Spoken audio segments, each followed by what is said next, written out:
In other news now, many in the medical world are not happy regarding a change put forth by the Trump administration. Nursing is among the professions left off of a list of professional degrees.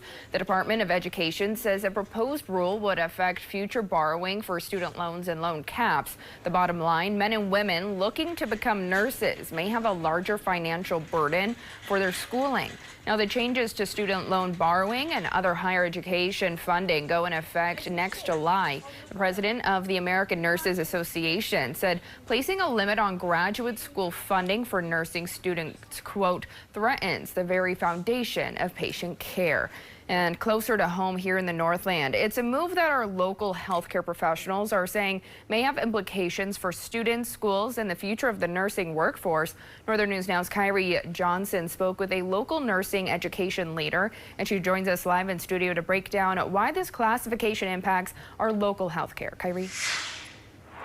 Yeah, Sydney, this plan to redefine what constitutes a professional degree not only excludes nursing from the list, but it would also limit access to student loans. The move has left both national and local healthcare organizations concerned about the future workforce. The Education Department said it uses the term professional degree to distinguish between programs that qualify for higher loan limits. However, for many people, the change means that pursuing a master's or doctoral degree will be more financially difficult. Previously, graduate students could borrow federal loans up to the cost of their degree. But under the new proposal, there would be caps on loans based on whether students are enrolled in a program that is considered professional or not.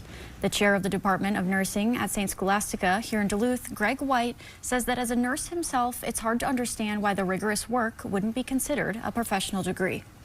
I have professional standards. I have to pass professional boards. My program had to be professionally accredited. I had to have a graduate degree in order to do so. I mean, all of these are the hallmarks that we talk about. So the omission seemed wrong. And while White says the lack of professional designation is unfortunate, it doesn't necessarily change the actual job and licensing pathway at this time. What will be impacted without a change to the ruling is student loan availability. Particularly affecting our graduate students, including nurse practitioners, which if we're looking at a nationwide impact, there's going to be more shortage of primary care providers and physicians coming up in the next decade. Students in graduate programs will now be capped at just over $20,000 per year with a lifetime limit of $100,000. White says the next few months will be crucial for healthcare groups to continue to advocate for a professional designation on a national scale. Now, the change stems from President Donald Trump's One Big Beautiful Bill and corrects what his administration calls unsustainable student loan borrowing and a confusing maze of loan repayment plans.